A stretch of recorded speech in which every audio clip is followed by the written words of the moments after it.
everybody, welcome to Nintendo Pow Block here on Push Games. I'm your host, Enlightened and Excited Eddie V. I can't believe I messed it up. But anywho, everybody, you know who I am. Of course, I have the bossman himself, the one, the only, Mr. Courty Dirrig. Hello, good sir. Hello, Ed. How are you? I'm doing fantastic. Great. That makes one of us. You're doing great too. Yes, I'm always great. Yes. And of course, she's making her return back to the show, the courageous, and the TikToker herself, Miss Courty Yikes. Hello. Woo. Hi, guys. We're back, baby. Yes, we are back. Me and Jesse actually had a discussion about TikTok. You guys will be able to see that in future weeks. I can't reveal what it is just yet, but we had a really good discussion about TikTok. And everybody, we got a special guest and also another person who's going to be in the chair with us for the Turn by Turn podcast. Everybody, give a rounding applause for the one, the only, Daniel McGarr. Hello, good sir.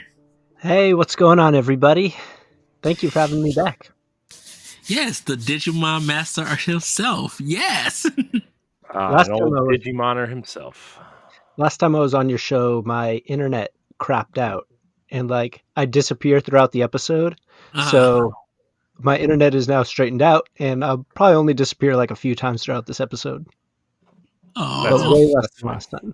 We'll just call you the magical McGarr. Yeah, I'll just send you some screenshots that you can fill in if it goes black. Yeah. We'll use one of those new AI programs to kind of, say what you were going to say, but have just a weird, terrible photoshopped image of your head with your mouth going up and down like a South Park character. It'll be fine. Wow. It'll work out. There's an idea. Courty, how was your weekend? Not too shabby. That's all? That's it. That's all it is. Wow. All good things. Not too shabby. Okay, and of course we got a special guest in the back, Courty's house. So, yay. Daniel, how was your weekend? Good. So this is one of those rare, extremely rare weekends where I didn't actually work. Ooh. So since I didn't work, I sat around pondering what I'm supposed to do because I don't really get a lot of days off. So I just sort of spend a lot of time sitting there pondering all the things I should be doing instead of actually doing anything. But you're like that Narcos meme. Yeah. Did you go stand in an empty swimming pool with your hands in your pockets just looking disappointed that you had nothing to do? I sat on a desolate couch watching Wife Swap longer than I probably should have. Does that count? Did you watch the episode? I guess. Did you watch the episode with the women, the Christian women, who was just That's every episode, Ed. Come on. Well, she's the big real she was the big lady. She was well known for her outbursts. That's was her name Karen? Sounds like a Karen move. Probably. I think most of the Wife Swap wives are named Karen. You think they all since they're all named Karen, you think they just wear T-shirts with numbers on them? Say this is Karen 1, Karen 2, Karen Red, Karen Blue. You have the bang signature bangs haircut. Well, Corey, how was your weekend?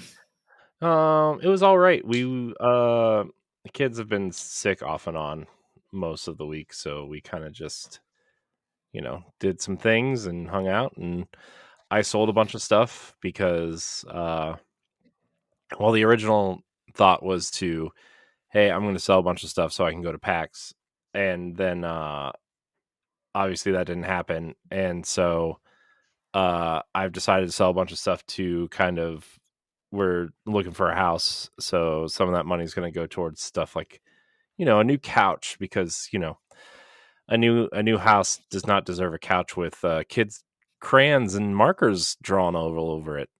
That'll probably go in the basement. Yeah, no, you need a new couch to add new crayons and markers to. Mm-hmm. Well, the plan is to, I mean, not that our space is that small, but like the plan is to they can have their own kind of toy and coloring room. Although they have that now, and guess what? They drag all the toys from there into the living room anyway. So the other thing I'm saving for is a new TV for whatever style of quote unquote game room or man cave or whatever you want to call it. So and I'm gonna have all my statues on display and all the good things. I proclaim it as the game office. Yeah, I mean, I'm planning on having some sort of like not bigger, but just like nicer recording space. Because like I record it in our office now, but it's half my office, half my wife's office. All of our kids' books and stuff are in here, and they're in here half the time anyway. And it's like, that's why the lights are always off behind me, because like there's just stuff. So, Yes. Well, for me, nobody asked you how your weekend was. Ed. Nobody wants to know.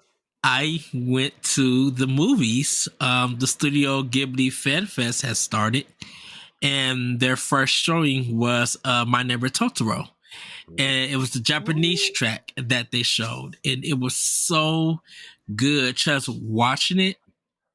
Like in Japanese, I had my nacho snacks, my Tostitos, and nacho cheese. And by the time the movie started, my nachos was gone. So all I had was my Coca-Cola cherry. So I drank that halfway, and I was just like, let me go to the bathroom. But I watched the whole movie and everything, and it's just, I love My Neighbor Totoro. They had the G Kids symbol, and I know next month, I definitely have to go next month because they're doing the live action play Spirits of the Way. And it's the first time they're doing it in America. So if that's a day that I got to record something, I'm not going to be there because I have to go watch this. So, way to be a team player, Ed. If you want to be a Patreon producer, head on over to patreon.com/BossRushMedia and find out which tier is right for you. Our Patreon producers at the $5 tier or higher for this month are Adriel Munger, Austin Campbell, Celeste Roberts, Christian S., Sana Dirrig, Francisco Santillan, and Rebecca Jewell. Thank you for your continued support. What? I'm just saying. So I'm definitely excited. It's a lot of the movies like that I have on Blu-ray but I haven't watched yet. That's going to also be there. So I'm going to be trying to watch like The Wind Rises. I got it, but I've never seen it or anything. So I'm going to try to watch it, but then I'm going to go to the movie theaters and watch it there. And I cannot wait for Spirits of the Way, House, Moving Castle. You have the movie, but you've never watched it? I never watched it. No, they just released it. And they just released it in a steelbook form. The Wind Rises I never watched because I never bought it. So this is the first time me seeing it like on Blu-ray for me to buy it.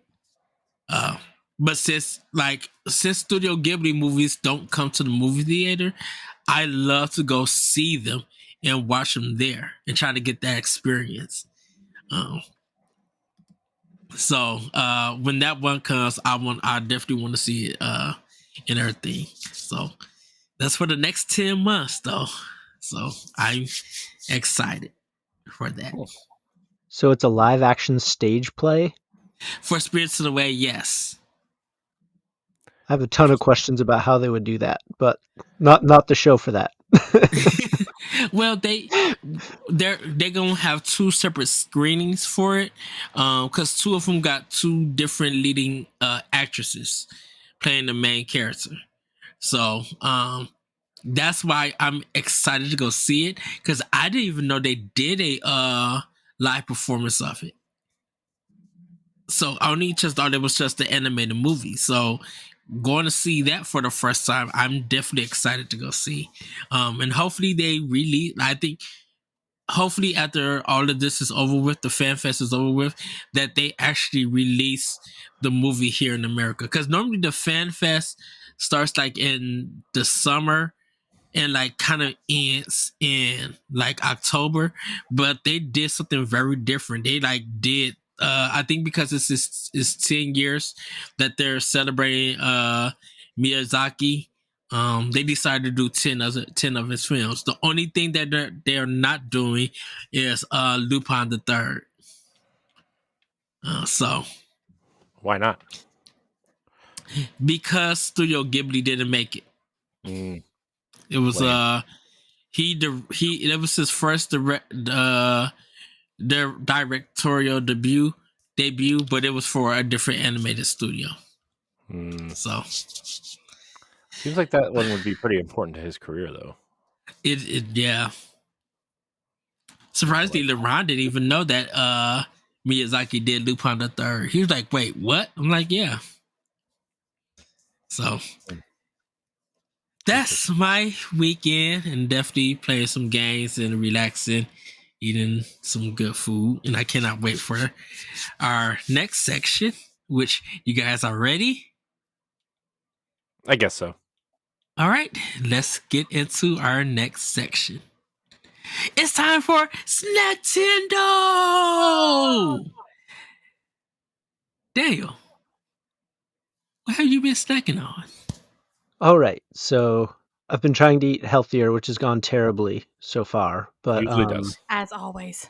yeah, so it's nice to have some support here. But I had tried this Nutella stuffed donut, and that was like really, really good. To the point where I'll probably have more, and this whole trying to eat healthier thing has just gone out the window. And then I had this subpar snack called Muddy Buddies, which is like Chex Mix covered in some sort of mixture of chocolate and peanut butter and powdered sugar, which is kind of not bad, but probably not something I'd get again.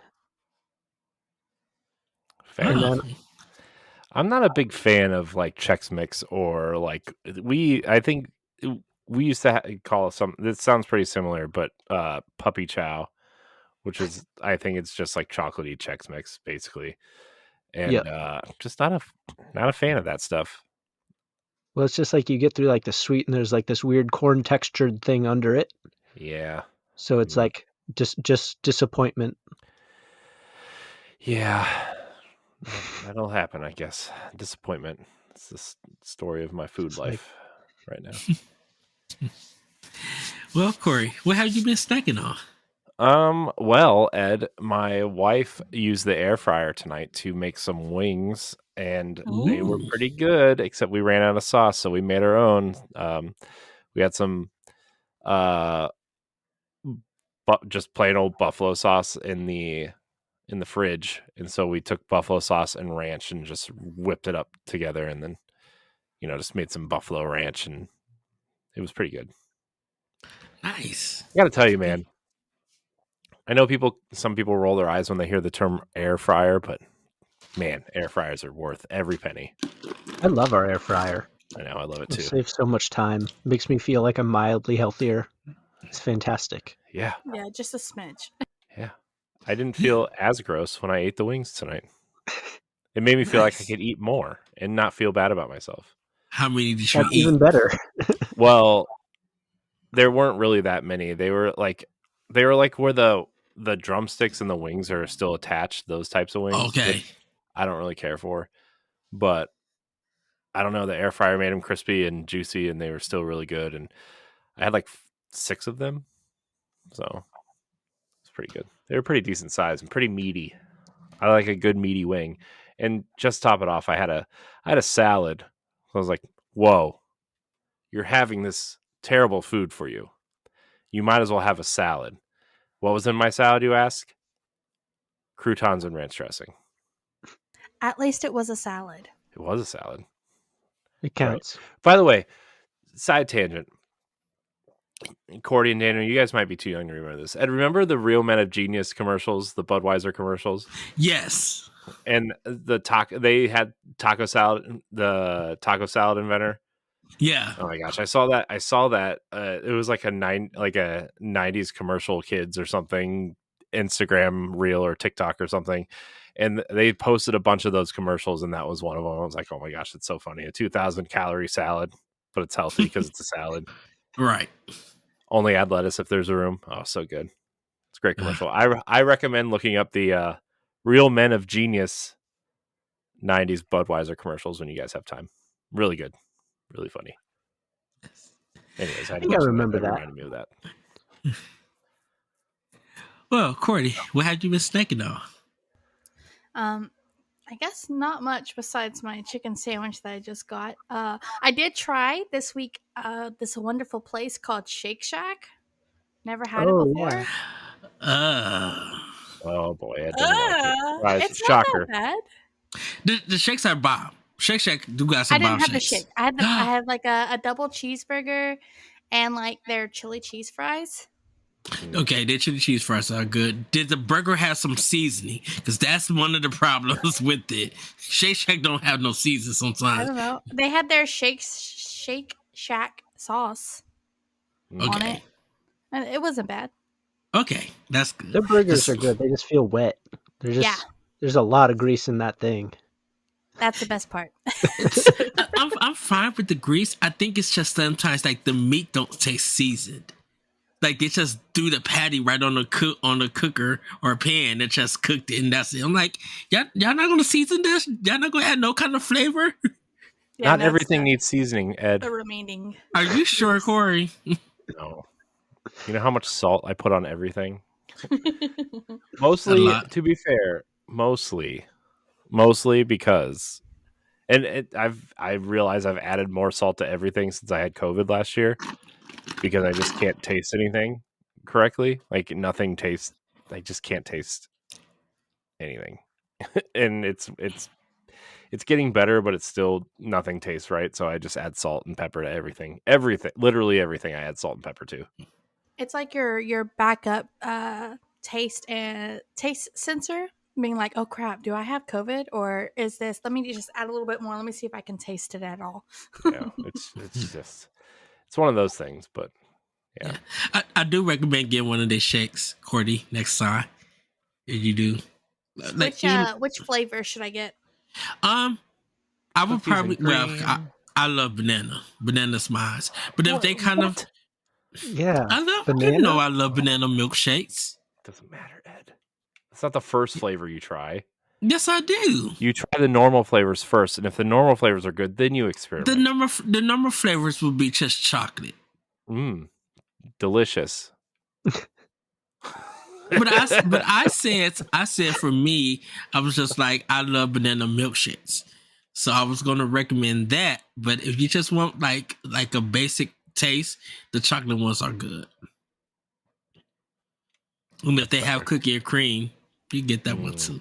Cookies and cream. You know what I used to get all the time is actually hot fudge milkshakes. Have you ever had a hot fudge milkshake? Mm-hmm. So good. Oh, it's so good. Amazing. From Dairy Queen? No, well, there's a places by our house called Welch's that we go to, and I get one from there. Or we used to go to a local place called Strickland's, which isn't open anymore, but I used to get it from there as well, and it's very good. I used to back in the day when I was like really didn't care what I was eating, I would get the fudge brownie milkshake with hot fudge in it. Let me tell you, good thing they had extra wide straws because you get a big chunk of brownie in there with some hot fudge in there. Oh my gosh, so good. Daniel, do you like shakes? Milkshakes? Oh yeah. Who doesn't like milkshakes? What favorite? Which one do you go for? Probably like a chocolate peanut butter sort of mix or something like that. Or like if you can get brownie in there, all the better. But nothing like banana or like no fruit, probably. Oh, you don't say. No bananas in your milkshake, your dessert. Well, so the banana the banana milkshakes I get, it's only the banana flavor. There's no actual banana in it. So it's like a milkshake, runt in milkshake form. So it's lying to itself. Yeah. I I mean, usually get the banana cream ones. Those ones are good when they have like the Those- cookie bits in them. yeah, those are good. Sign me up. Well, everybody, for me, of course, I had some sushi after I got off the movie because I was close to my favorite grocery store, so I just stopped in there. They are reselling the Mountain Dew Real Sugar. That's the one that got the cane sugar in it. So pick that up to give it see if it tastes different. No, it tastes the same. It's less sweeter than regular Mountain Dew because that Mountain Dew has like corn syrup in it. But I was showing Daniel this. I tried these called Cas bars. And this one is triple chocolate. And what it is if you they're like cakes with this fudge in it, and then they got crunchy like cookie parts in the fudge. They're just like little mini stuff. But if you think of Little Debbie, those long frosted chocolate fudge bars that they have, it tastes like that with cookie bits in them, and they're so good. They have a caramel one to it, but I didn't get it. I'll try that one next time. So that was my new snack that I got, and I do recommend it. It is Hosties, and I thoroughly enjoyed it. I did have also some Chipotle, and I had their new chicken al pastor, where they said where fire meets flavor. It's chicken with a splash of pineapple, fresh lime, and cilantro, and it wasn't bad. It really has some heat to it though. So See, I was just like, I had it yesterday, and I didn't think it was Uh-huh. hot at all. But also, our entire order was messed up, so I don't even know if I got the right chicken, to be honest with you. But yeah, I wanted it because I really liked that steak. Remember that steak they had a couple months ago? The Yes. garlic blah blah steak. Yeah. It was really That one was good. good. Yeah. Yeah. So It was just interesting to see how they chicken and pineapple would taste for me. I know that I think it was spicy and it was sweet. It didn't really have a kick like my mouth was burning or anything, but I ate half of it because I got full and fell asleep, and then I woke up, and after it cooled down, I ate some more, and it was just like it was really good and stuff. Would I order it again? Maybe like on a special occasion, since it got like free delivery and stuff. I probably would do that, but other than that, that's pretty much all I like really snacked on. I haven't really, found anything just new yet besides the Chipotle. So that's gonna be it for me for Snack Tendo. And everybody, you know what time it is. It's time for Play with You Power. never asked Daniel. I did ask Daniel. Did you? I started. Oh, Right. That's on me. My bad. I was like, wait a minute, we didn't even ask him. Daniel, what'd you snack on? I'm just kidding. Oh well, funny you should ask. Should I just repeat it?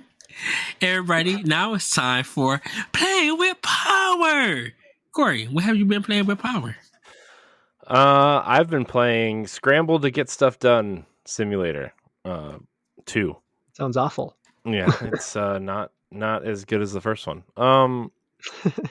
No, I've just been jumping around from game to game because I'm in like I'm in Tears of the Kingdom comes out in 5 weeks mode, and ready to want to play that game. So I'm kind of just messing around with a bunch of other games until then, including Breath of the Wild. I'm just running around getting used to the controls again, mostly. So I can prepare myself, because I assume the controls mostly are going to be the same aside from whatever the new stuff is.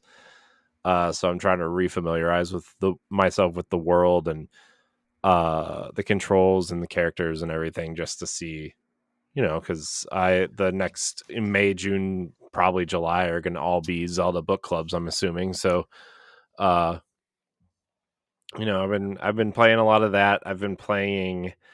I actually turned my Wii U on the other day because like a lot of people were saying that their Wii U's were getting bricked if you weren't using them.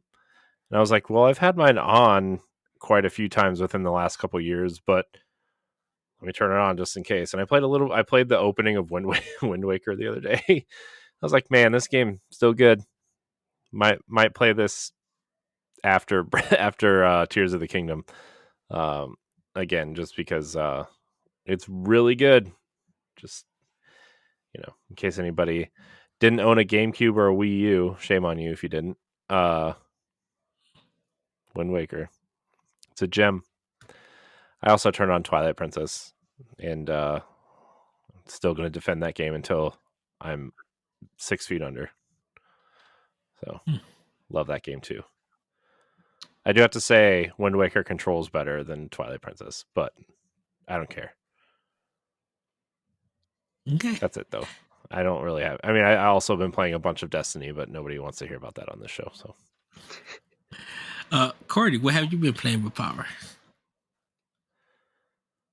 I have been kind of getting back into Animal Crossing. I kind of took like a quick little break on it, and then I've also been playing Disney Dreamlight Valley a little bit.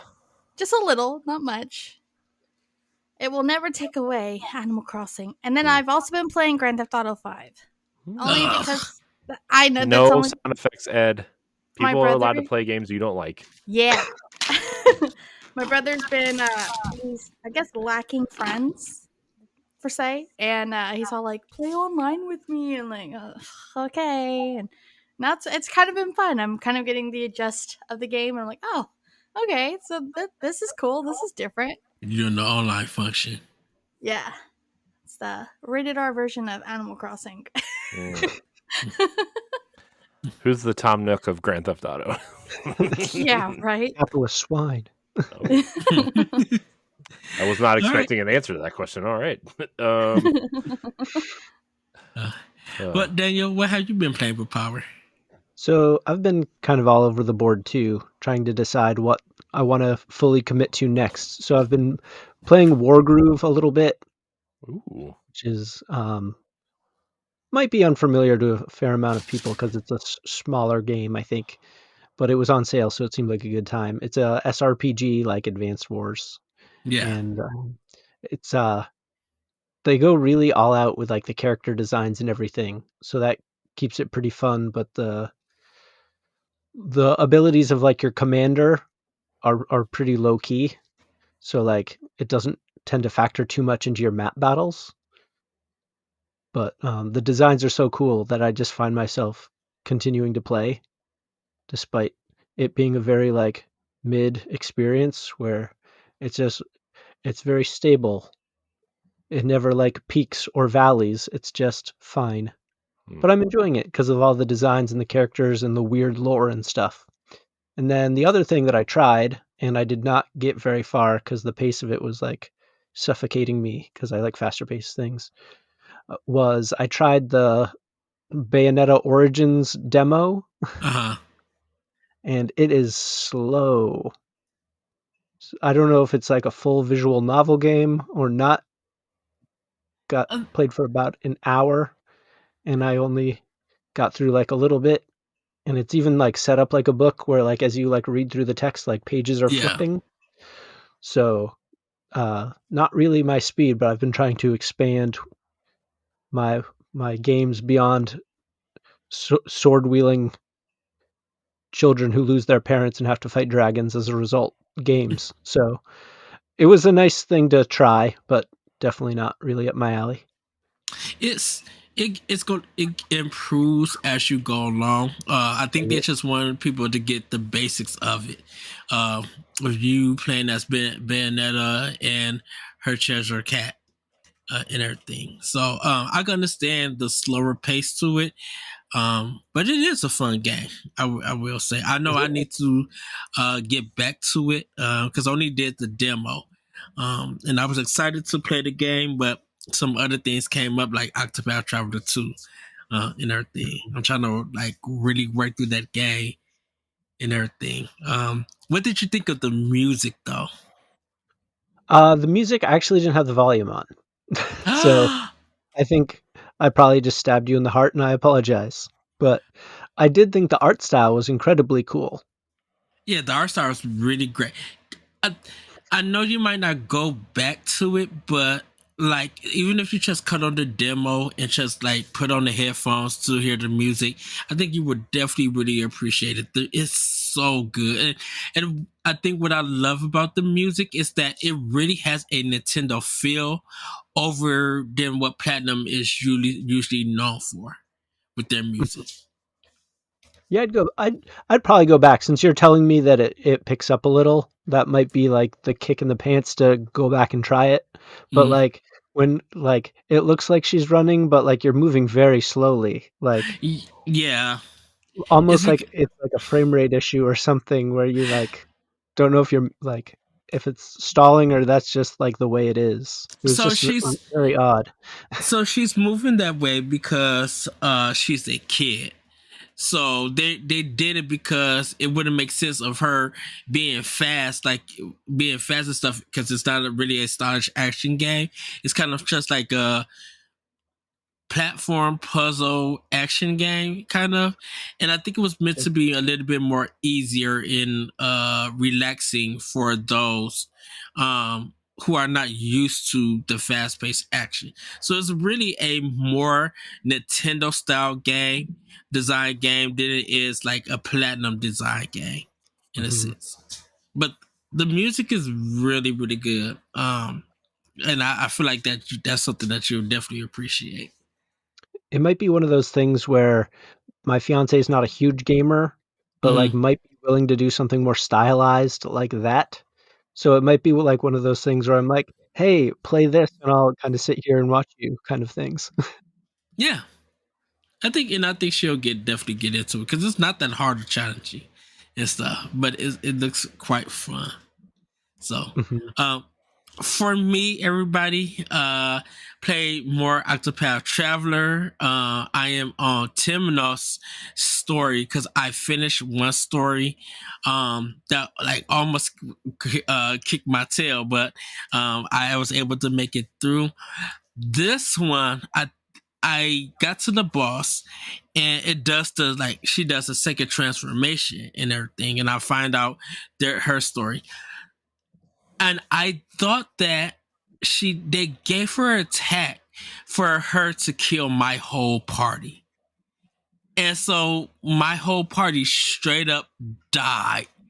And I'm thinking, okay, something's going to happen. They're going to bring them back. And it's going to be like, it's a cutscene. It's going to bring them back. We're going to fight. We're going to defeat her. That mug said game over. And I cut it off. Because I'm just like, are you serious? Like, she has 100,000 hit points. And so with Octopath Traveler 2, you got to try to break her. Like, get the shield thing down before you could do a lot of damage. Right. And I was just like, she was taking out so much damage. And because she has this dark power that hurts you, because it kind of halves your healing spell. Like, you cannot like heal all the way.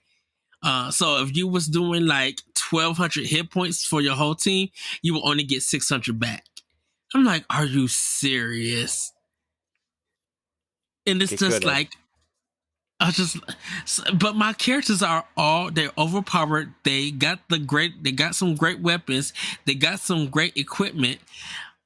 And she just wiped our whole team out. I'm like, so now I got to do it all over again to fight her. It's like, I don't want to do all of this, but there's no choice. I got to do it if I want to beat the game or beat his story. So, that's that with Octopath Traveler 2. I purchased Resident Evil 4 Remake. It looks really good. I will say graphically, it looks really good. It looks really incredible. Creepy. The ray tracing, I watched some of it just because like I played a little bit of the first one, but like not enough. And I was I was cleaning the office yesterday, and I had Jeff Gersman was playing it on his YouTube channel, and I turned that on, and I gotta say, like, the ray tracing and all the lighting effects mixed with like just all the different ways that game shows off that kind of stuff, it looks incredible. I gotta say, Capcom's RE engine, like, it's it's one of the best engines out there that's not called Unreal, right? I mean, it's incredible for what they're using it for. Like, I don't know how they could make it any better. It's so clean and crisp, and the lighting's great, and the reflections and the puddles are great, and the character models look pretty good, right? Oh man, it's so good. Yeah, they did a lot of different stuff. I haven't played a lot of it. Like, I haven't got into the town fight that was in the demo, so I'm excited to get to that one. But I am enjoying it. I am playing it on easy, because I beat the original already. So I kind of just wanted to put it on easy to see how quickly I could get through this game, and just see all the new bits. So it's good to hear that there's an easy mode, because I will probably be playing it there as well. Because last but not least, I picked up Have a Nice Death.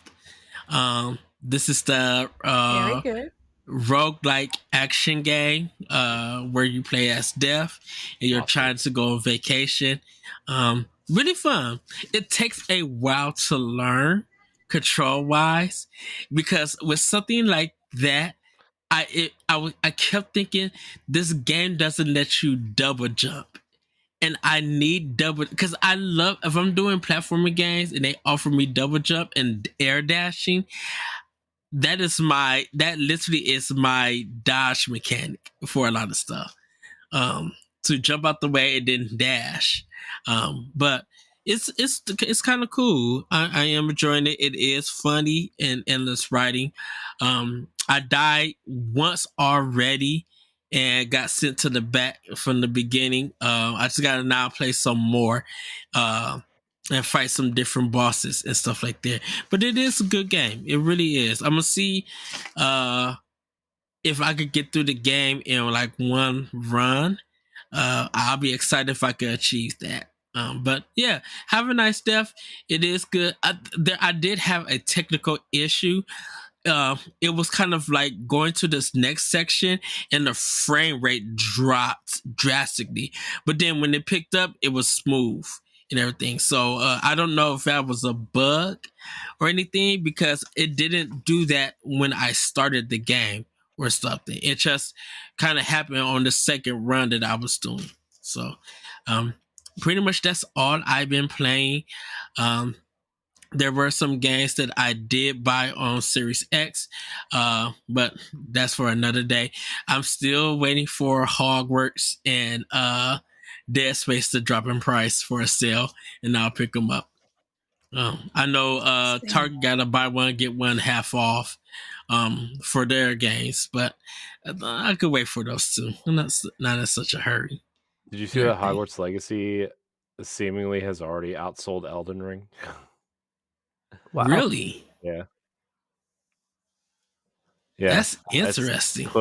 It's almost, I think the projected numbers for the NPD are, or whatever their reporting numbers are over 20 million already. And they're about to hit 2 more marketing meets with the Xbox One and PS4 versions coming out soon, and then the Switch version. Man, that's I don't know how that game's gonna run on Switch. And that's with the physical and digital versions put together. Yeah. Okay. Game's really good, by the way. Not that I haven't said that on the show before, but man, Hogwarts Legacy is really good.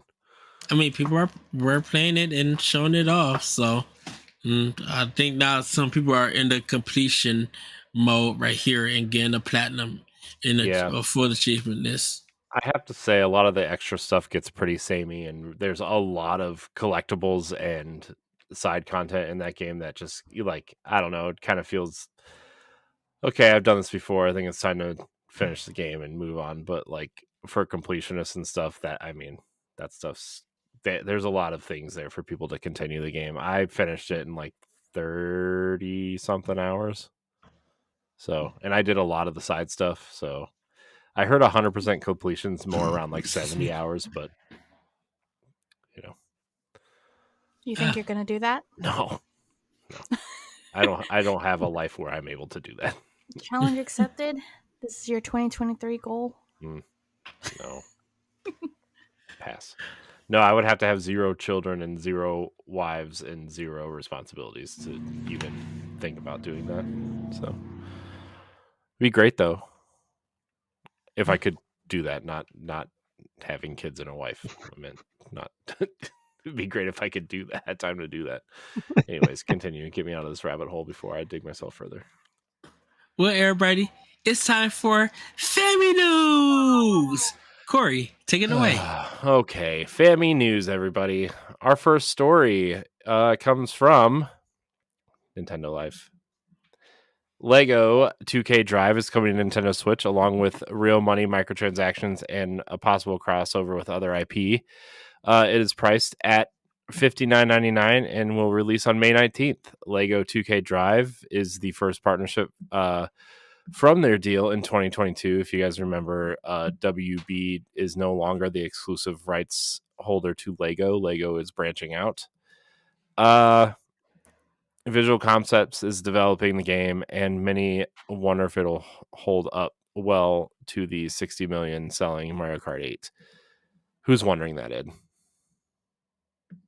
Is Ed wondering this? Well, I mean, there's some people who think that this game looks really good, and the way that they were showing it off, on the Nintendo Switch, people were just like, well, would it have the quality of Mario Kart? Because what's coming out next month that it is free to play. It's also like Mario Kart. Is Disney Speedstorm, the follow up to Disney Dreamlight Valley, and I will not be getting Lego because of Disney Dreamlight Valley. Not that I would be anyway. Yep. Anyways, continue. Sorry, I didn't mean to interrupt you. Oh no, that was it. And by not meaning to interrupt you, I totally meant to interrupt you for a comedic effect. So it sounds like I might be the only person ridiculously excited about this, and not even necessarily because it's certainly not going to beat Mario Kart 8 by any stretch of the imagination, but the idea of creating your own vehicle sounded pretty cool. I think it's pretty clear that Lego is like right up my alley. Nice. So the idea of like building your own vehicle has a lot of appeal, but Lego's tried to play in these different sandboxes before. Lego Brawls came out not too long ago, which was Lego Smash Bros.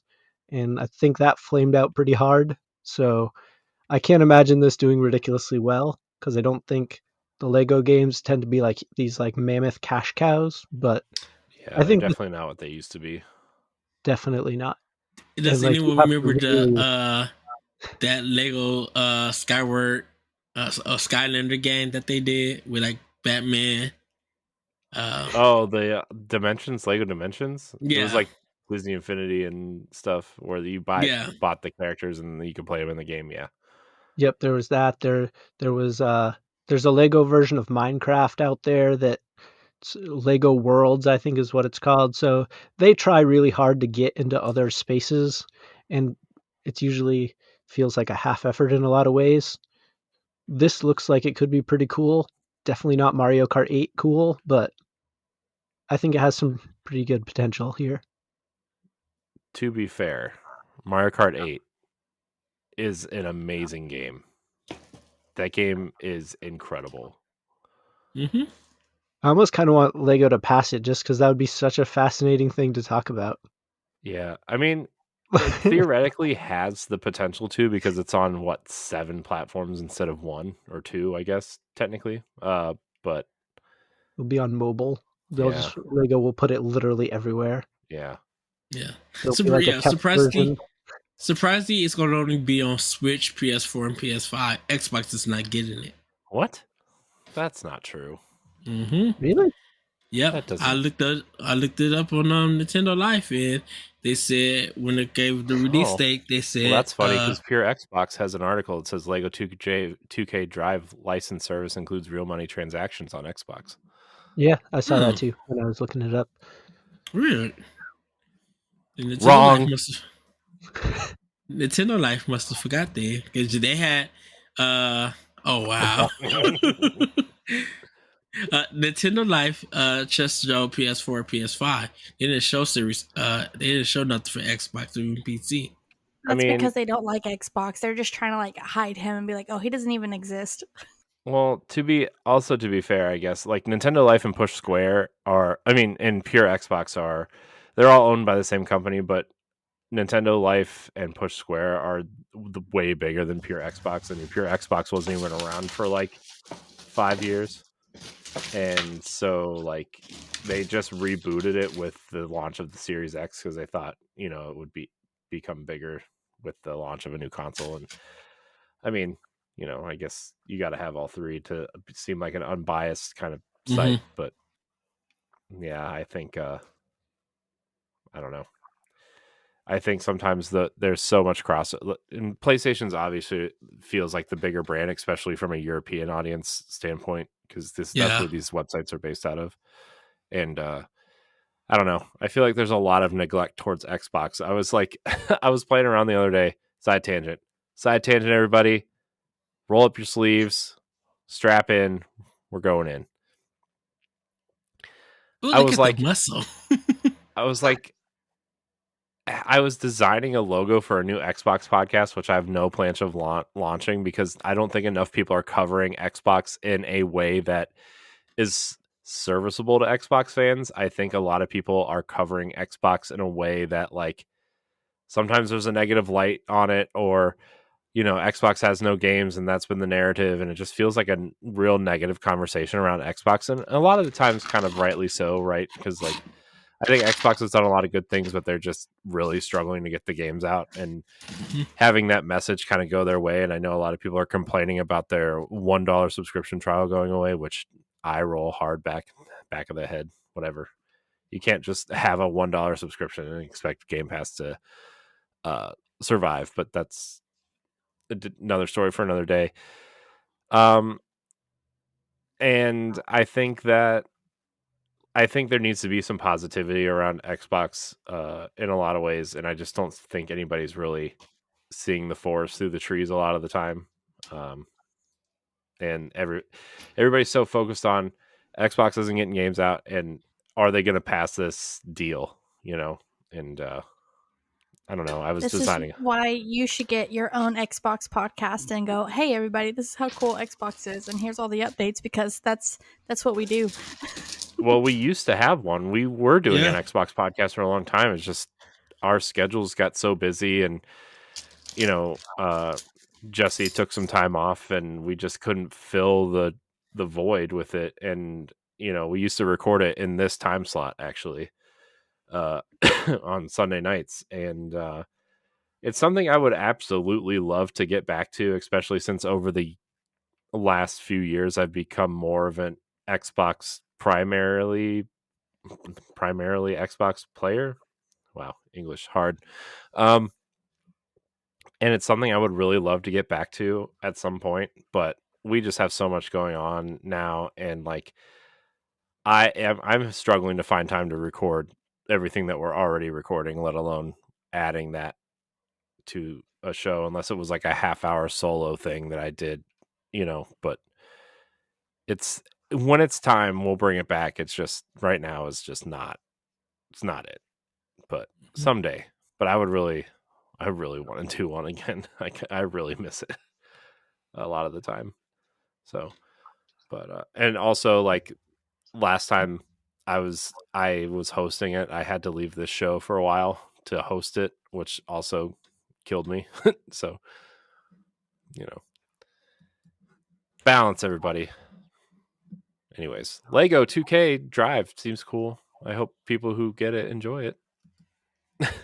I think it'll kind of live or die on that, like, build your own cart mechanic. Like, if that's like pretty sophisticated, and like I can build like in the game art that and like screenshots and stuff they released, like there was like a hamburger car, and like if I can drive like our hamburger car around, that sounds like a lot of fun.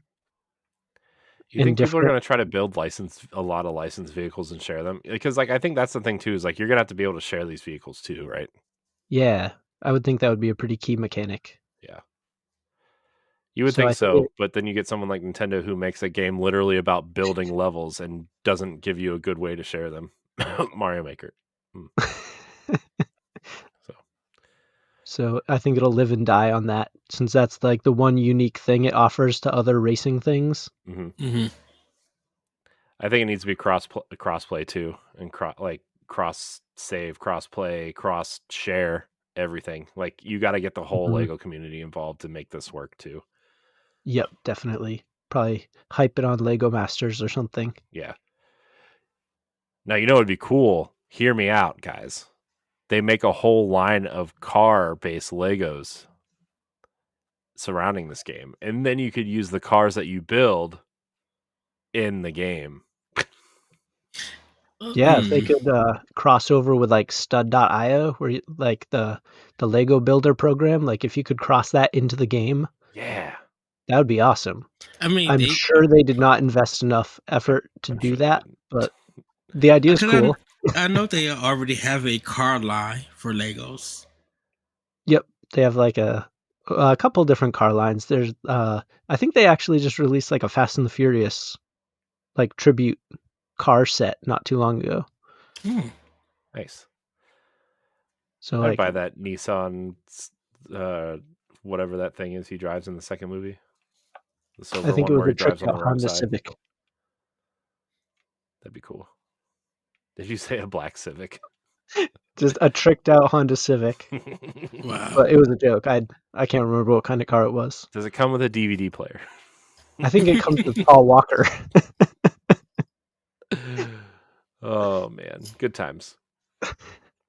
Good times. All right, we're moving on before this gets any weirder. Canon or not, it seems that we found how the one-up mushroom was created. It seems they come from well, no easy way to say it, but they are grown from dead Marios. In the 1990s, in a 1996 manga, there's a picture of Mario slumped over in the ground where he is buried. From that, a one-up mushroom sprouts out of him, and from the picture, it makes you feel, it makes you think or feel unease. Absolutely, Gross. it does. What the heck? I liked it better when Mario had no lore and I could just jump and not care. I don't want to know these things. There was this Flash game where I used to play that every time you die, the place you die in, like a tombstone, would show up where your death was. And like you'd get playing so much that like, and you'd die so much because it was a pretty hard game, that like the whole maps would just be tombstones. And I feel like that reminds me of this. It's just depressing and sad. Yeah, it kind of reminds me of not that Super Meat Boy does this, but at the end of a replay, like you can rewatch your replay and all of your characters will like go across a level at a time, but it shows every character die except for the one that you finished with. Obviously, it just shows how they died and where they died and blood splattering everywhere. It's so cool. Super Meat Boy, by the way, a gem. Super Meat Boy Forever, not so much. Super Meat Boy, very good. Shout out to Matthew Keel who turned me on to that sucker. Anyways, mushrooms grow from dead Marios. I wonder if we'll see that in the movie. That'll make it canon. Gosh, could you imagine? Oh my goodness. Do you think we'll see Mario die and flash back to life? No. You don't think there's going to be a one-up mushroom? Nah. Nope. Oh, man. Come on, you got everything else in there. By the way, did you see the Donkey Kong commercial that came out today? Like the short run, like 15-second like Facebook ad commercial or Instagram ad commercial? Where it's just Seth Rogen laughing as Donkey Kong the whole time while he's riding a Mario Kart. He's like doing his dumb Seth Rogen laugh. Oh, no, I haven't seen it. Oh, it's kind of funny. It's kind of fun. I'm beginning to get excited for that movie. I mean, not that I wasn't excited for it, but I'm like getting really excited for that movie now. I'm hoping to see it with my nephews the weekend it comes out. So it looks really interesting. Yeah, next week it'll be out. So excited. Very excited. What is it, April 5th now? Yep. Great. All right, guys. Are you ready for this? The big story of the day. Get your katanas sharpened and prepare for a tubular experience because a new Teenage Mutant Ninja Turtle game is on the way based off the Last Ronin. I'm very excited. I'm not going to spoil the Last Ronin here, but basically the overall story is there's one turtle who survives, and the other turtles and Splinter and basically everybody that this turtle cares about is gone. And so he fights with all their weapons and fighting styles to avenge his family and seek justice for his family. It is really cool. It is really awesome. I'm not going to spoil because like the series has been out for a while. I think the last issue just got published like a couple months ago, and they reveal who the final turtle is. And you can actually buy the full graphic novel on Amazon. It's only like $17. I highly recommend it, even if you're not into Ninja Turtles. Even if your knowledge of Ninja Turtles is like very baseline. It's incredible. And if we're going to get like a full-on kind of action RPG out of this, man, I hope they don't go the God of War route. I actually think God of War is incredibly overrated and very boring. I would like to see some sort of open world, kind of like Horizon, actually. But give me that. Yes, I am all for this. Very for this. Oh man, Ed, was I not just talking about how we need? Actually, we probably said it like 1,000 times over the last 5 or 6 years. Because remember when there was that Rocksteady rumor, the rumor that Rocksteady was working on a Ninja Turtles game, and I was like, I hope it's like Batman and Arkham, and they're like, no, we're not doing that. And I'm like, oh no, we should totally get a Batman Arkham style Ninja Turtles game. This is it. It's happening. So very excited. I should have worn my Ninja Turtles shirt. Dang it. But my question is, who the developer is. And yeah, I wonder who the developer is.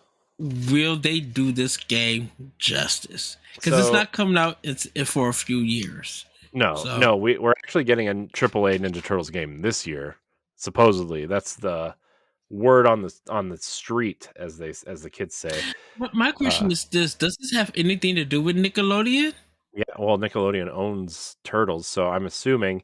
But I think Nickelodeon, because they've been working with Game Mill for so long, right? And like, which is the company that Hasbro uses for like G.I. Joe and like the crappy Transformers game that just came out.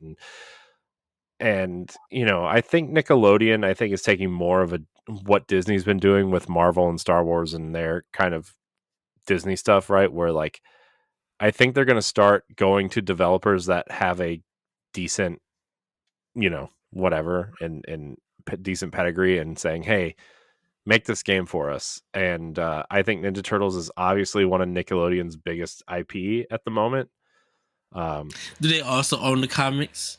Nickelodeon does? Nickelodeon. Well, IDW has the publishing rights to Ninja Turtles. So I'm guessing IDW made a deal, or maybe even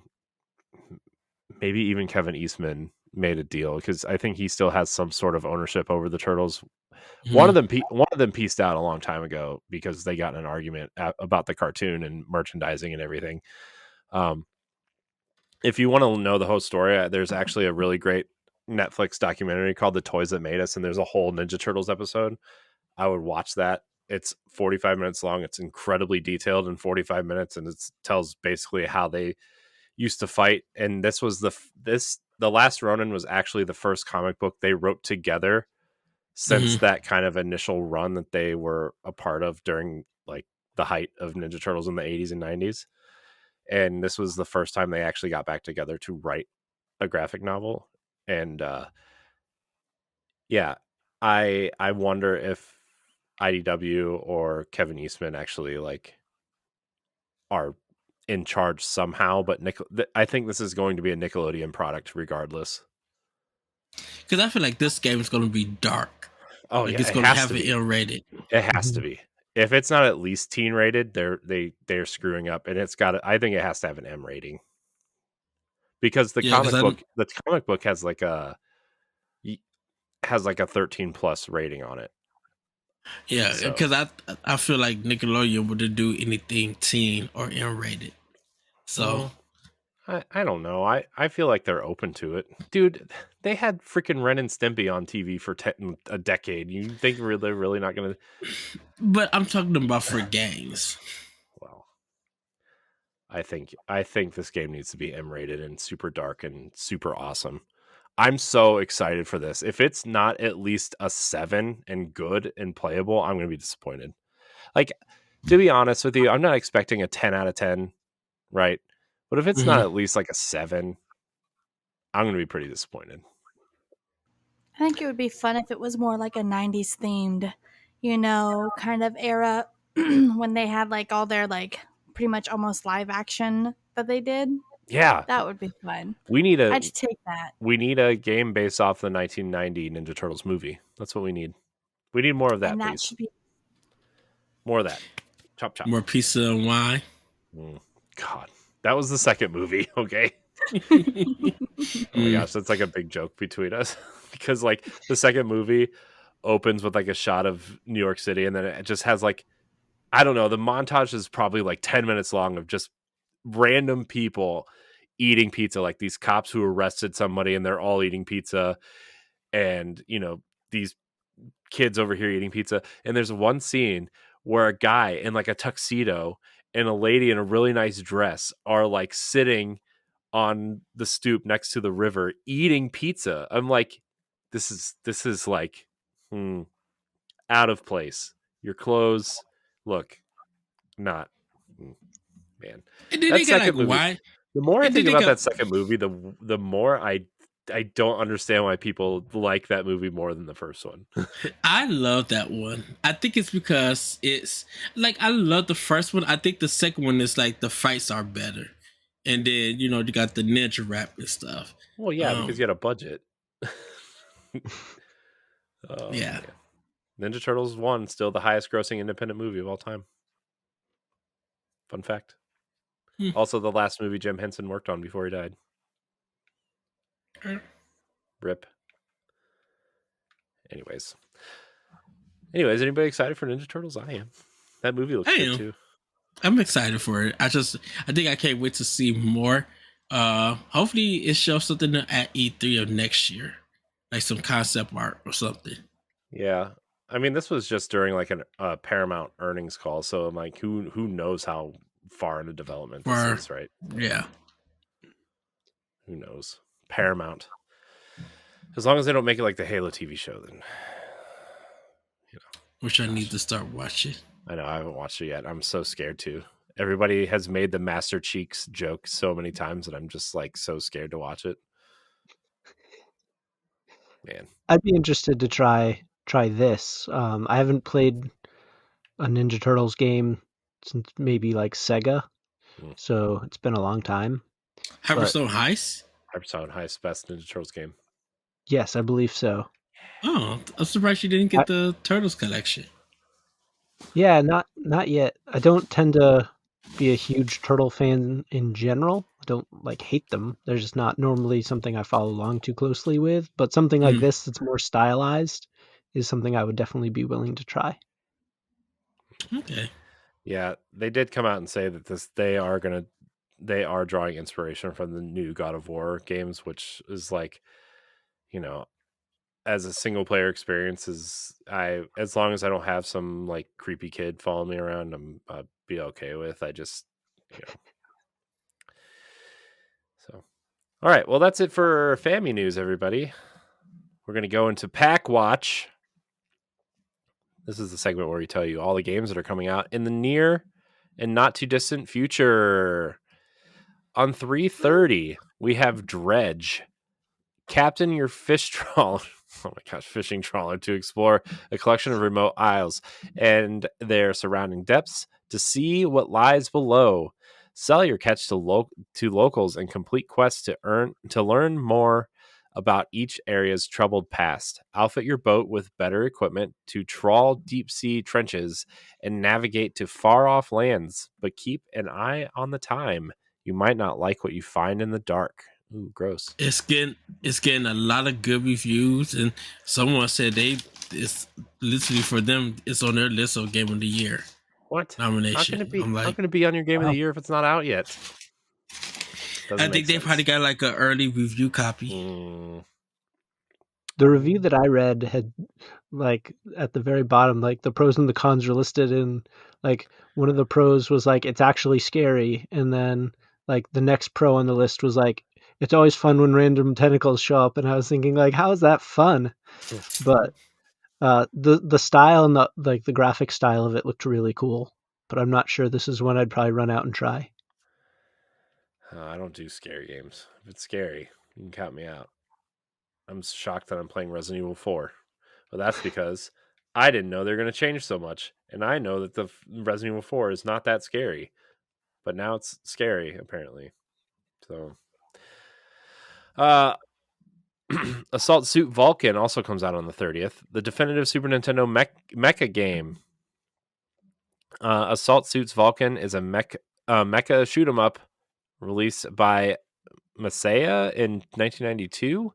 Pilot your Vulcan mecha across 7 stages. The original Assault Suits Vulcan was censored and edited for its international release as Cybernator. This new declassified version finally offers the original Assault Suits Vulcan officially translated into English for the first time. Cool. Cybernator. Man, that's a terrible name. That is so awful. It's that B movie film kind of so bad title. So bad. Pocket Academy 3, your favorite dream school simulator, is back and better than ever, introducing the Super Fun School Festival. Yes. Build facilities and create a great school environment. Set up classrooms, a cafeteria, and a counseling room. A little nerve-wracking for students to get called in there. Place compatible facilities together to create popular spots which will make your school really stand out. As the school's popularity and rep goes up, enrollment applications will flood in. Cool.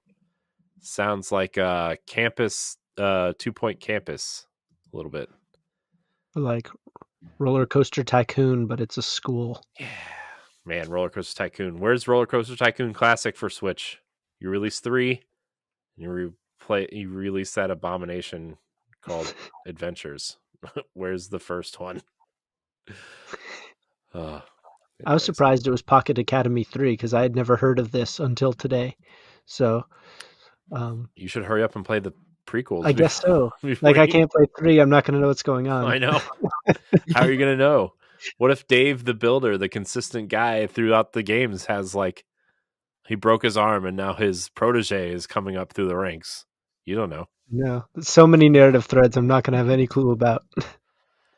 Oh, man. Maybe they'll have a previously on segment that you can catch up on. Wow. A couple visual novels to read before I actually get to play. Oh no. Papertris is also on 3:30. Man, a lot of games on March 30th. Papertris is an interesting and fun arcade puzzle game in which colored cubes can be combined in all 6 possible directions, and you decide where to place them. It offers not only the classic puzzle variant, but also different depths. There are also power dice and numerous possible combinations in a carefully hand-painted classic, but modern game of skill. And if anybody wants to know more about this, our very good old Shane Kelly did a review for bossrush.net. So do go check that out. Good job, Shane. Yeah. So, not going to lie, I don't think I'm going to check anything out on this list.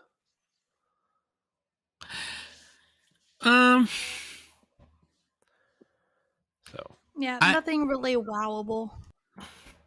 I do have Dread because it's a demo, so I do have the demo, so I might check it out. Maybe Assault Suit Vulcan I'll check out. I think I'll wait for a review and watch some video on it, but nothing at this time. Yeah, slow week for Switch, I guess. Didn't something? Oh, Bayonetta came out this month. I'm like, what was the Nintendo game that came out this month? And it was Bayonetta. So, whoops. Yeah. So that's what's coming out this week on for Pack Watch. Let's get into Game Fact Advance. Huh? Game Fact Advance. This is a Ninja Turtles themed one, so buckle in. With the announcement of The Last Ronin being turned into a game, a lot of us can remember when Konami made Ninja Turtles games back in the 90s. It wasn't easy, though, due to the fact that Konami had to make a subsidiary company to get them done. These were Ultra games on the NES, right? Yes. Nintendo had a strict rule that publishers can only publish 5 games for the NES per year. To get around it, Konami created Ultra Games. It was created in 1988 and closed in 1992 when the restriction was loosened for the Super Nintendo. Titles like Metal Gear, Contra, and Ninja Turtles were released with that logo. That logo was super cool, by the way. You can still play the NES Turtles games with last year's release of the Cowabunga Collection on the Nintendo Switch. I really like Ninja Turtles 2 and 3 on the NES. I actually was playing the third game a couple months ago. I was playing, and it's just a sequel to the arcade game. It's not really that different, but I really like those. I think the Super Nintendo games, or the Super Nintendo game and the Genesis games, are like the top tier Turtles games. So if you do have the Cowabunga, if you're thinking about getting the Cowabunga Collection, you can test out the other games. The Game Boy games aren't really anything to write home about, although the third Game Boy game is basically a Metroid game. So if you like Metroid, you should play Turtles 3 on the Game Boy on that collection. But with that said, Hyperstone Heist and Turtles in Time, for the console versions, are the best games from that era, in my opinion. I don't think that's a terrible opinion. Also, the original arcade game is also very good. So, all right, Ed, I'm kicking it back to you for Question Block. All right, so everybody, it's time for our final section, which is Question Block. Dave, no, Ed, you gotta say it right. Say it right. Oh, it's time for Question Block. Thank you. Dave Wayne asks, which would you rather have? A turn-based Zelda game like older Final Fantasy, or a strategy RPG Zelda for something like Fire Emblem? Courty, what would you have? The Final Fantasy version. I think that would be fun. It would give us more like a personal connection with all of the characters, like Final Fantasy did. But you're not going to be able to date any of the characters, like Fire Emblem. No, I mean their destinies already like portrayed there, so more story. I would like, and Final Fantasy really had that for me, so I'd go towards that one. Daniel. Yeah, I think to do like a Fire Emblem style Zelda game, you'd have to have like way more characters. I feel like you'd be really scraping the bottom of the barrel as far as like, what are you going to have, like the chicken lady as like release her chicken? Okay, I might be selling myself, so let me stop right there. You're going to end up trying to marry the chicken lady instead of Zelda. The waifu bait.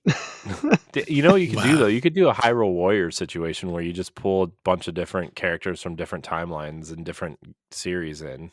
Every single link. Yeah. Yeah. It could work. I think the Final Fantasy route makes more sense because you could have Link be sort of your main character, and then you could introduce like a Goron and a Zora and a Deku and kind of like rotate characters in and out like that. So I think that would make more sense to me. That would make Zelda, Legend of Zelda 2 better. Yeah. Yeah. Corey? I think a JRPG makes more sense for that series, although I would prefer a strategy RPG. I like Fire Emblem more than not. And if you would have asked me like 10 years ago, I would have said you're dumb. I would love a JRPG of Zelda, but I actually think I prefer strategy RPGs now over JRPGs. I don't know why. I don't know how that changed or why that changed, but I don't know. I think there's a lot of JRPGs recently have become more action oriented. Not that I don't enjoy a good action RPG either, but like there's something about the turn based and kind of planning your attacks and not having to worry if the enemy is going to like dunk on you while you're trying to be strategic, right? It just feels better. But I think in terms of Zelda, I think like almost like a Xenoblade style RPG would probably work too, you know. So, which I guess is technically turn based, but you can move around and feels more engaging. Mm-hmm. Like Final Fantasy VI, that would be a nice like a Zelda version of that. I think could work pretty well. I've never played Final Fantasy VI. To be fair, I've never played a lot of games on Super Nintendo, so yeah, because I never had one until later, and then I just moved on.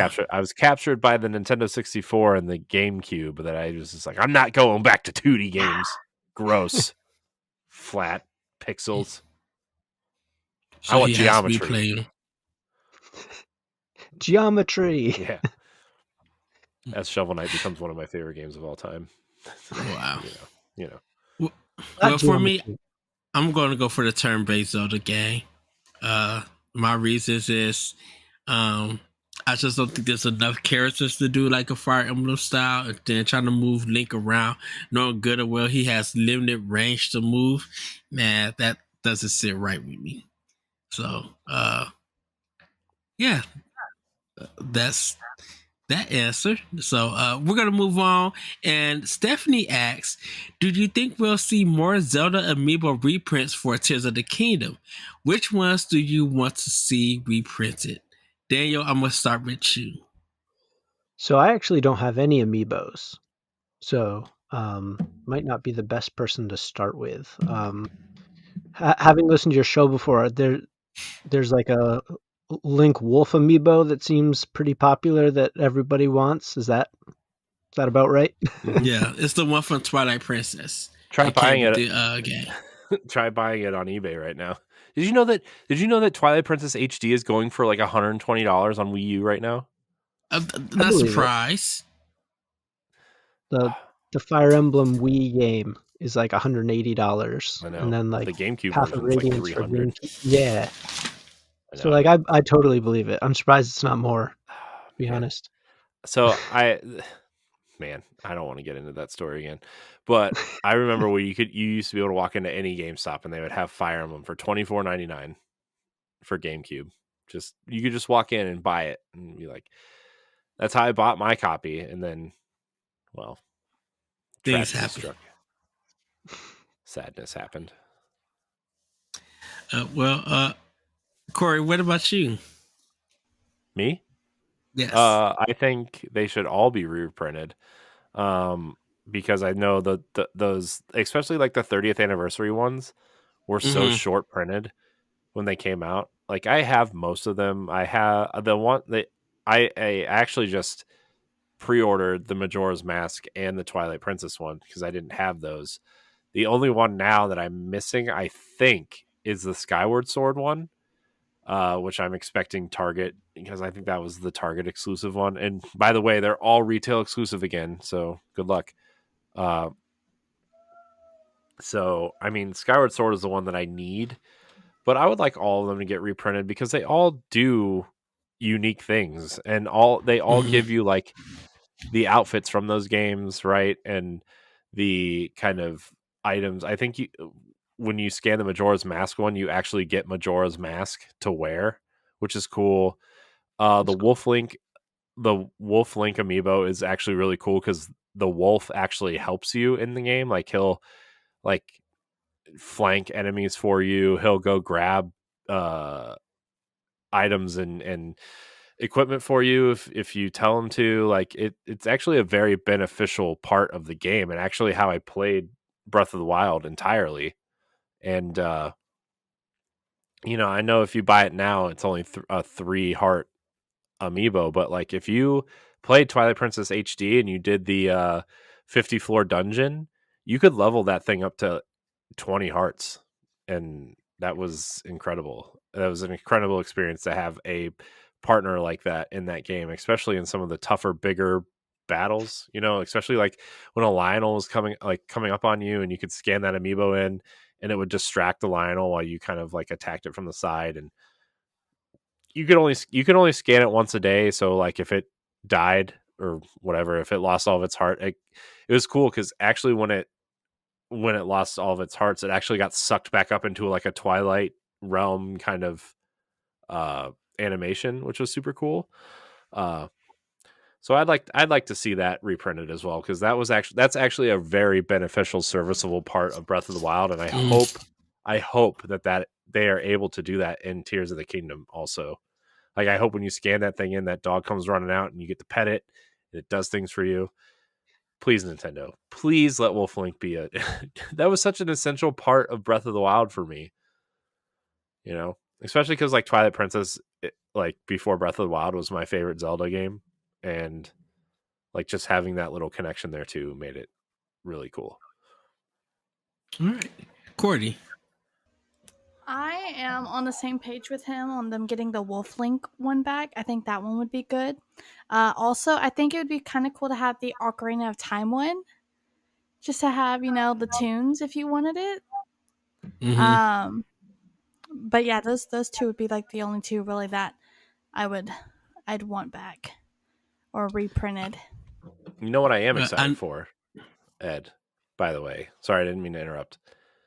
They did reprint all of the Mario ones for Mario Day, and I ordered them all. Nice. I'm a terrible human being.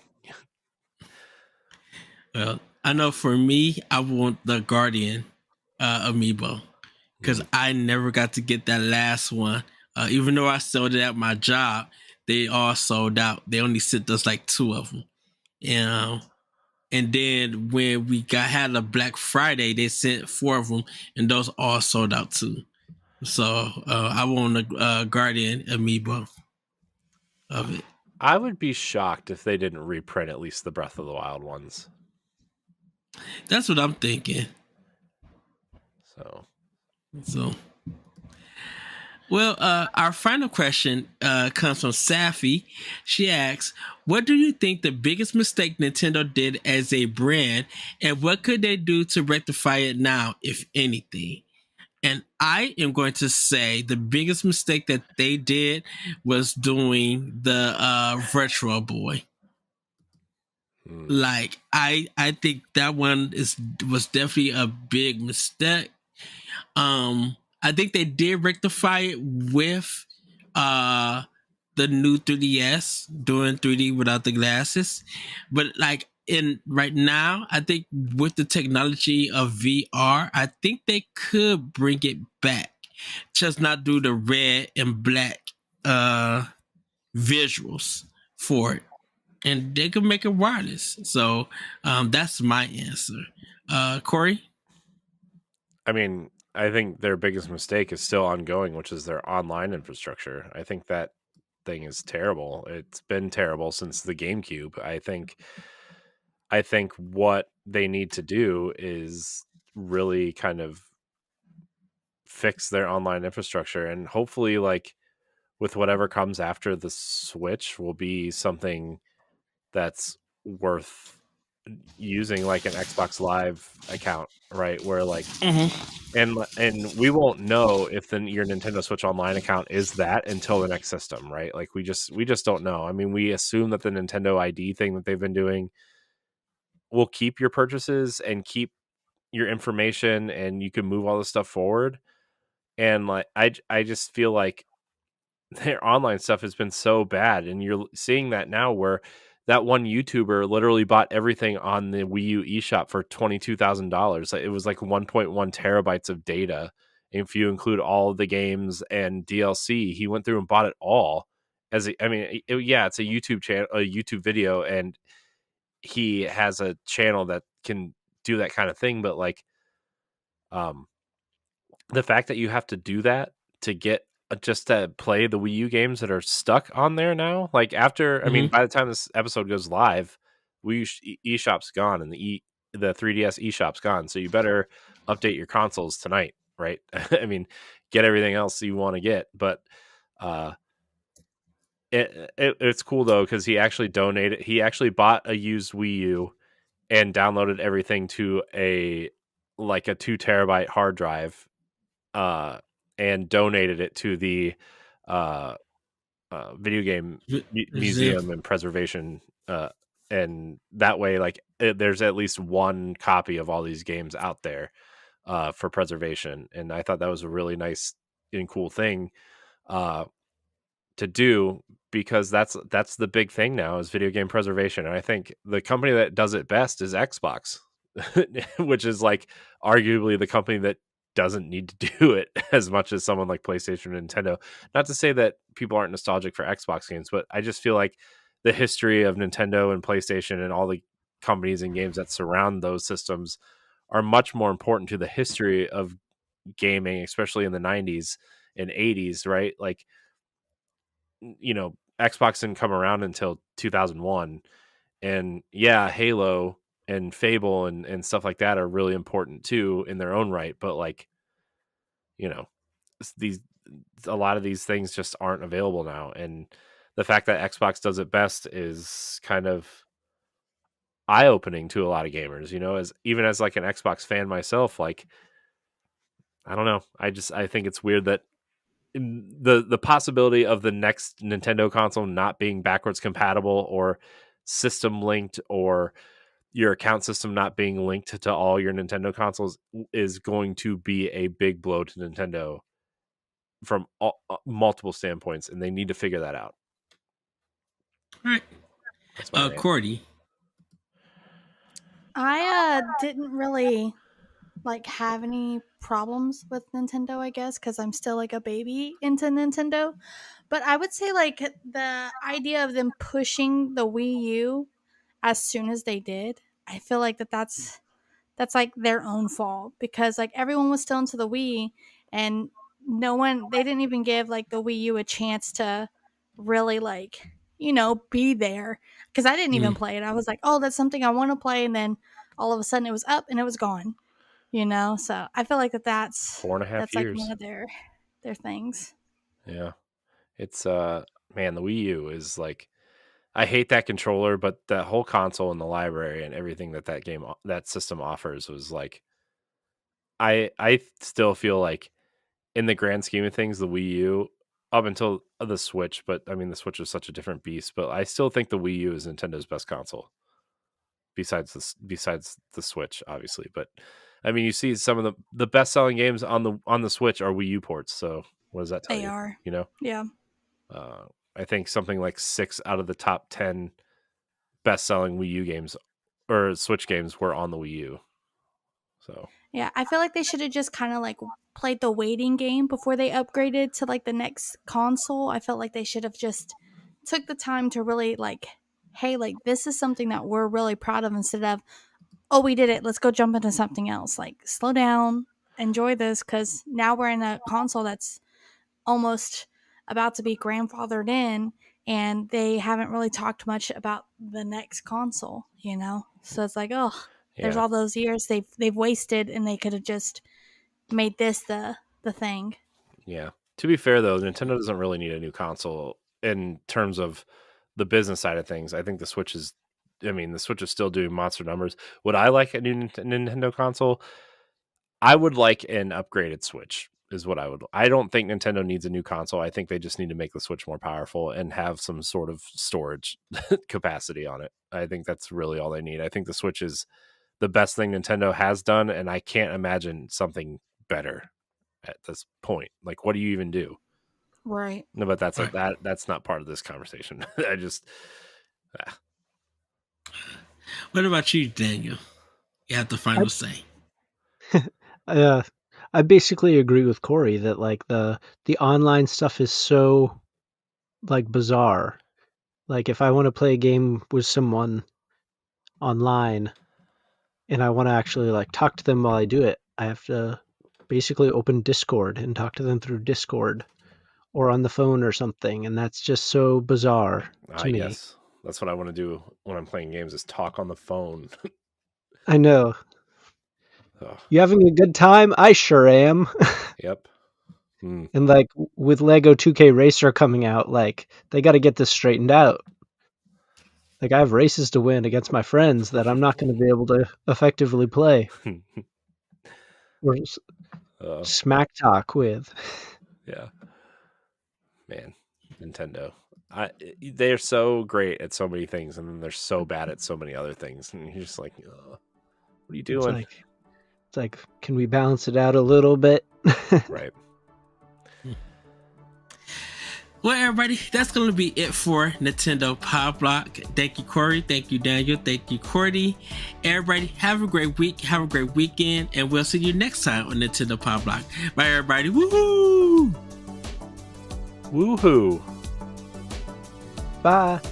Nintendo Pow Block is a product of Boss Rush Media, LLC, and is recorded from our headquarters in Akron, Ohio. The show is hosted by me, Edward Varnell. My co-hosts are Corey Dirrig and Courty Yikes. You can find Corey at I am Corey in HD on Twitter and Instagram, as well as hosting the Boss Rush Podcast and Tower Casuals, the Destiny Podcast. You can find Courty at Courty_Yikes on Twitter, TikTok, and Instagram. You can find me at That Richard Cole on Twitter and Instagram. Follow Nintendo Pow Block on all social media platforms at Pow Block Podcast. You can also follow Boss Rush Media and Boss Rush Network on all major social media platforms. Join the Boss Rush Network Discord and Facebook groups to interact with other friends and fans. Visit bossrush.net for more great content and patreon.com/bossrushmedia to learn how you can support this show. Thanks for listening, and we'll see you next time.